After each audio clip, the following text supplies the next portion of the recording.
모세가 이스라엘 모든 장로를 불러서 그들에게 이르되 너희는 나가서 너희의 가족대로 어린 양을 택하여 유월절 양으로 잡고 우슬초 묶음을 가져다가 그릇에 담은 피에 적셔서 그 피를 문 인방과 좌우 설주에 뿌리고 아침까지 한 사람도 자기 집 문 밖에 나가지 말라. 여호와께서 애굽 사람들에게 재앙을 내리려고 지나가실 때에 문 인방과 좌우 문설주의 피를 보시면 여호와께서 그 문을 넘으시고 멸하는 자에게 너희 집에 들어가서 너희를 치지 못하게 하실 것임이니라. 너희는 이 일을 규례로 삼아 너희와 너희 자손이 영원히 지킬 것이니 너희는 여호와께서 허락하신 대로 너희에게 주시는 땅에 이를 때에 이 예식을 지킬 것이라. 이후에 너희의 자녀가 묻기를 이 예식이 무슨 뜻이냐 하거든 너희는 이르기를 이는 여호와의 유월절 제사라. 여호와께서 애굽 사람에게 재앙을 내리실 때에 애굽에 있는 이스라엘 자손의 집을 넘으사 우리의 집을 구원하셨느니라 하라 하매 백성이 머리 숙여 경배하니라. 이스라엘 자손이 물러가서 그대로 행하되 여호와께서 모세와 아론에게 명령하신 대로 행하니라. 아멘. 2021년에 오늘은 첫 주일 예배입니다. 저희가 참 감격스럽습니다. 2021년을 이렇게 저희가 함께 맞이하게 되었고 또 2021년이 되었다라는 말은 2020년을 또 주님 안에서 잘 보냈다라는 뜻이죠. 하나님께 감사드립니다. 지난 한 해도 우리 주님 은혜 가운데 한걸음 교회가 세워졌고 또 1년을 잘 보내고 새해를 맞았습니다. 올해도 변함없이 저희 하나님의 말씀이 저희 가운데 들리고 또 그 말씀에 순종하는 우리 모두가 되기를 간절히 바랍니다.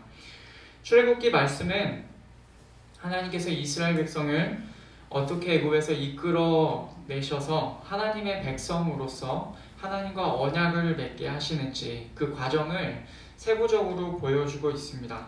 우리는 하나님께서 애굽에 내리신 9번째 재앙까지를 살펴보았고 10번째 재앙에 관한 말씀을 함께 듣는 중에 있습니다.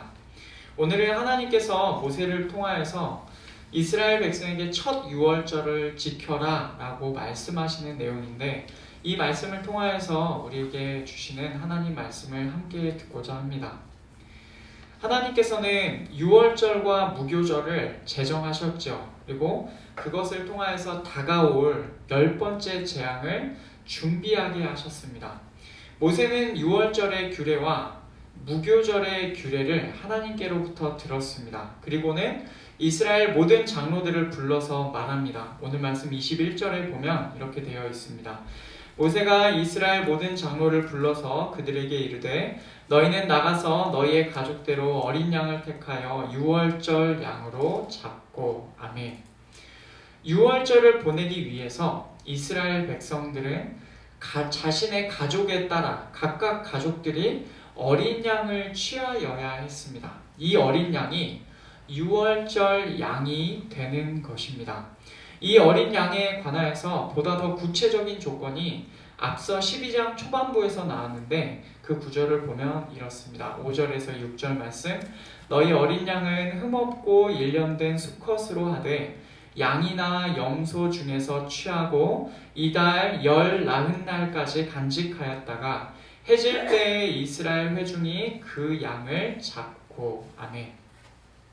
이 어린 양의 구체적인 조건이 여기에 나옵니다. 이 어린 양은 어때야 합니까? 흠이 없어야 합니다. 다리가 절거나 아니면 또 눈이 없거나 그래서는 안 됩니다. 흠이 없어야 합니다. 그만큼 선별된 양이어야 하고 일련된 수컷으로서 어린 것이어야 합니다. 그렇죠? 일련된 수컷으로서 어린 것이어야 하고 흠이 없어서 하나님께 드려도 손색이 없을 정도의 그 정도의 것이어야 합니다. 또한 양이나 염소 중에서도 취할 수 있어요. 그러니까 염소도 가능하다는 얘기입니다. 근데 통상적으로 우리는 보통 유월절 제물을 어린 양이라고 통상적으로는 칭하고 있습니다. 그 어린 양은 그 달이 새해의 첫 달이라고 하였습니다. 그 달의 열 나흔 날 해질 때, 다시 말하면 그 달 14일 해질녘에 잡아야 했습니다. 이렇게 첫 유월절을 위해서 준비된 어린 양은 죽임을 당한 후에 어떻게 되었냐면 그 어린 양이 흘린 피가 사용이 됩니다. 오늘 말씀 22절을 보면 모세가 이렇게 명령합니다. 우슬초 묶음을 가져다가 그릇에 담은 피에 적셔서 그 피를 문 임방과 좌우 설주에 뿌리고 아침까지 한 사람도 자기 집 문 밖에 나가지 말라. 아멘. 그 어린 양의 피를 대접에 담습니다. 우슬초라고 불리는 그 식물을 다발로 묶어다가 그 우슬초 묶음을 취하여서 그 피를 적십니다. 그 피에 담궈요. 그리고는 피 묻은 우슬초 다발을 가져다가 임방과 두 문설주에 닿게 해야 했습니다. 두 문설주는 여러분이 아시다시피 문이 이렇게 있으면 양쪽의 기둥을 말합니다. 임방은 그 문 위에 있는 그 부분을 말하는데, 그래서 하면은 그 부분에 피 묻은 피에 적신 우슬초 묶음을 갖다 대면 어떻게 되겠습니까? 핏자국이 이렇게 나겠죠. 그렇게 될 것입니다. 그러면 이제 6월절 어린 양의 피가 이스라엘 백성의 집 문 양쪽과 위쪽에 발라져 있는 겁니다. 그렇게 되면 모든 준비가 끝납니다. 이제 이스라엘 백성은 한 사람도 아침까지 집 문 밖에 나가면 안 됩니다. 그 집 문 안에 들어가 있어야 돼요. 왜 그러냐면 23절에 그 이유가 나옵니다. 여호와께서 애굽 사람들에게 재앙을 내리려고 지나가실 때 문 임방과 좌우 문설주의 피를 보시면 여호와께서 그 문을 넘으시고 멸하는 자에게 너희 집에 들어가서 너희를 치지 못하게 하실 것임이니라. 아멘. 그날 밤에 하나님께서 애굽 사람들을 치시기 위하여서 지나가신다 이렇게 말씀하시죠. 하나님께서 지나가시는데 그날 밤에 어떤 일이 일어납니까? 애굽 사람들에게 일이 발생을 합니다. 이 사람들은 하나님의 백성을 놓아 보내기를 거절하였습니다. 하나님의 아들, 하나님의 첫째, 하나님의 장자 이스라엘을 여전히 사로잡고 있습니다.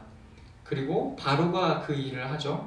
애굽과 바로에게 하나님께서는 그날 밤에 그들의 첫째들을 치실 것입니다. 그런데 그때 이스라엘 백성의 집에는 문에 들어가는 임방과 좌우 문설주에 피가 발라져 있습니다. 이 피를 보시면 그날 밤에 하나님께서 그 문을 넘어가신다고 하셨어요. 바로 이 표현에서 유월이라는 표현이 나왔습니다. 유월은 한자의 뜻을 보면 넘을 유에 넘을 월입니다. 둘 다 넘는다라는 뜻이에요. 유월절, 넘는 절기다. 하나님께서 그 어린 양의 피를 보시고 그 집에 들어가서 그 집의 장자를 치는 것이 아니라 어린 양의 피를 보시고 그 집을 치는 대신에 그 문을 넘어서 다른 데로 가신다라는 것입니다.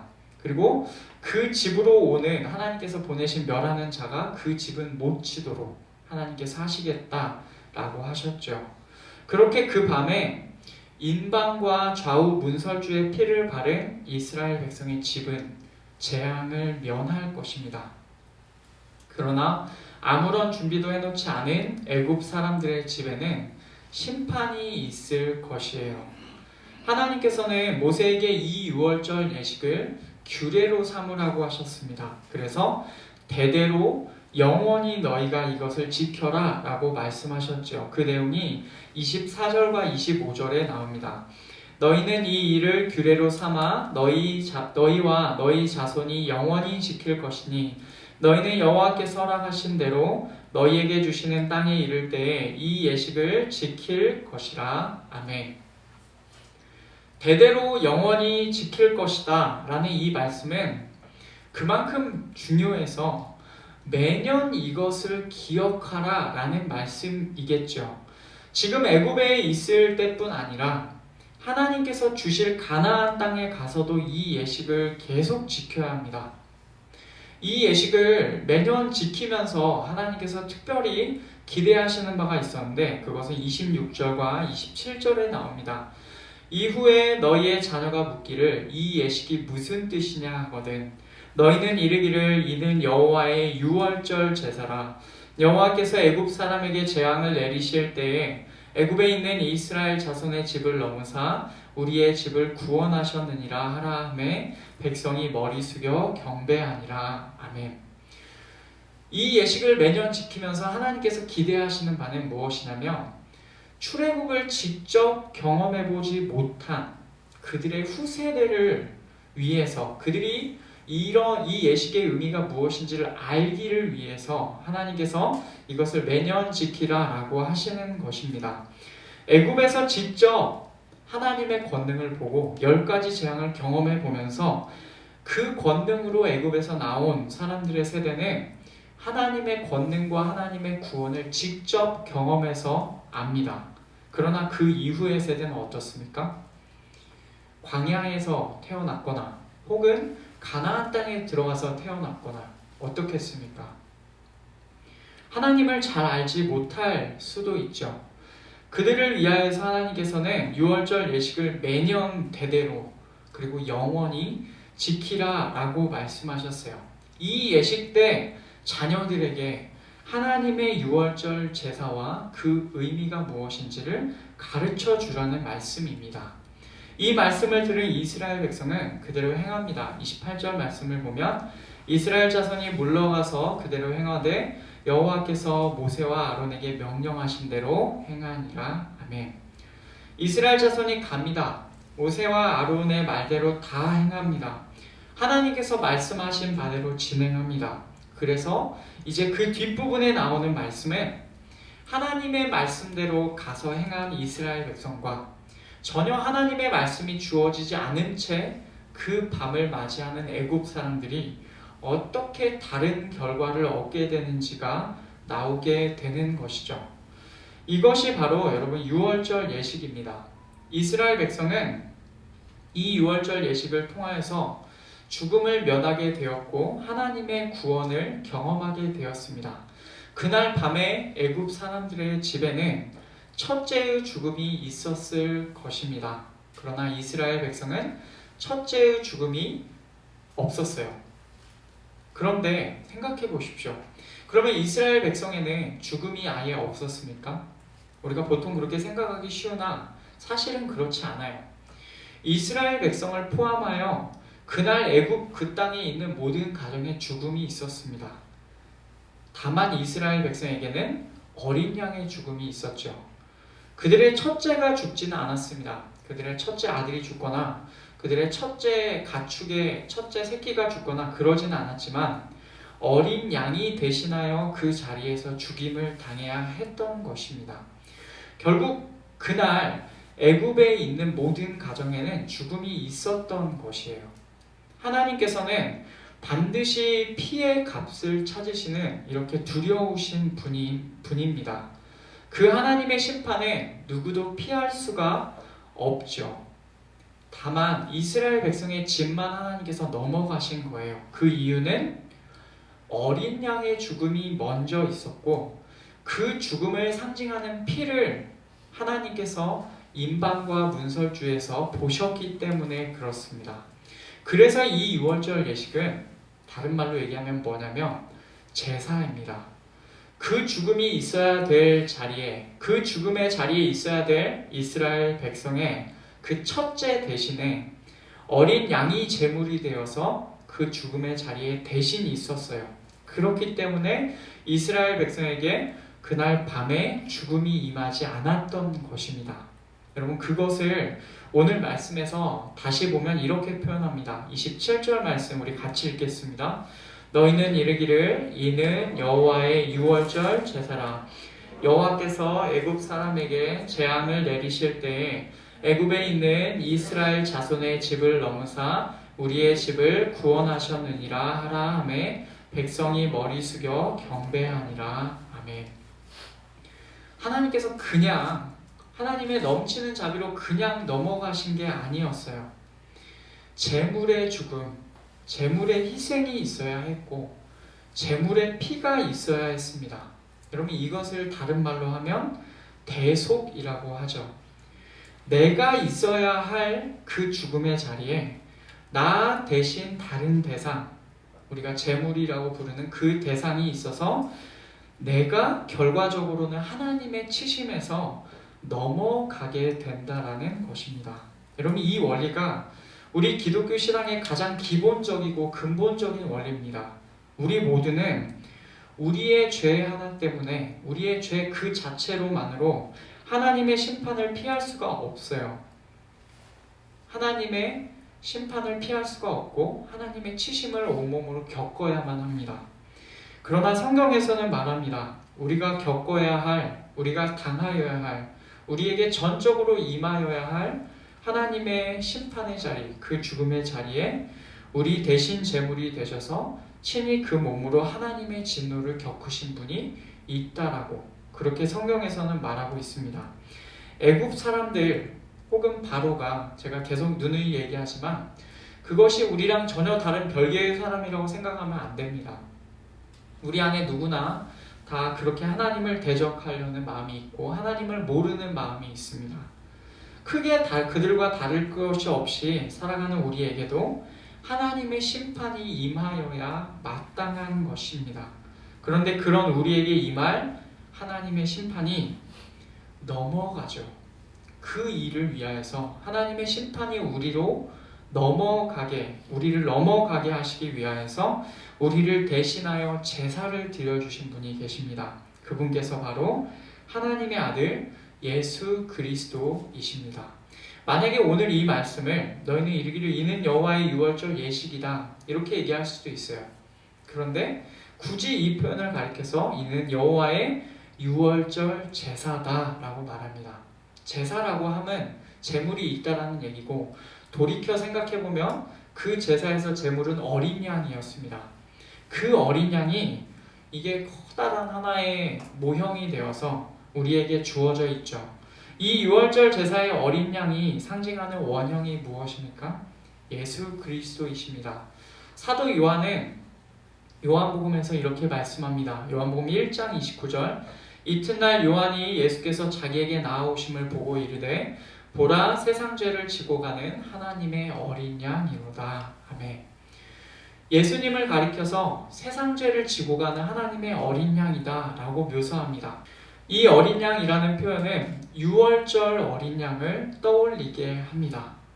여러분, 그러면 어린 양은 아까 말씀드렸다시피 자격이 있어요. 흠없고 온전한 것이어야 하고, 그렇죠. 어린 양의 자격, 그 예수님은 어린 양으로서 과연 제물로서의 자격이 있으실까요? 사도 베드로는, 이번엔 베드로가 이렇게 베드로 전서에서 고백합니다. 베드로전서 1장 19절 말씀에 오직 흠없고 점없는 어린 양 같은 그리스도의 보배로운 피로 된 것이니라. 아멘. 베드로가 예수님을 가리켜서 이렇게 설명해요. 흠없고 점없는 어린 양 같다. 예수님은 과연 그러십니다. 하나님의 아들로서 아무런 죄가 없으셔서 아무런 흠잡힐 것이 없으십니다. 그분께서는 정말로 어린 양이라는 제물이 되시기에 오직 유일하게 합당하신 분이십니다. 그러면 어떻게 예수님과 유월절 어린 양이 어떻게 연결이 될 수 있겠습니까? 하나님의 어린 양께서 정말로 유월절의 어린 양으로 돌아가신 것입니까? 이것을 말하기 위해서 아까 예수님을 어린 양이라고 묘사했던 사도 요한은 예수님께서 십자가에 못 박히실 때의 기록을 이렇게 설명하고 있습니다. 요한복음 19장 14절부터 16절까지 말씀. 이 날은 유월절의 준비일이요 때는 제6시라. 빌라도가 유대인들에게 이르되 보라, 너희 왕이로다. 그들이 소리 지르되 없이 하소서 그를 십자가에 못 박게 하소서. 빌라도가 이르되 내가 너희 왕을 십자가에 못 박으랴. 대제사장들이 대답하되 가이사 외에는 우리에게 왕이 없나이다 하니 이에 예수를 십자가에 못 박도록 그들에게 넘겨주니라. 아멘. 사도 요한은 이 요한복음을 쓸 때 성령의 영감을 받아서 썼죠. 그런데 이 요한복음을 쓸 때 계속해서 예수님을 유월절 어린 양과 계속해서 연결시키고 있습니다. 예수님께서 십자가에 못 박히심을 어디랑 연결시키냐면 유월절과 연결을 시킵니다.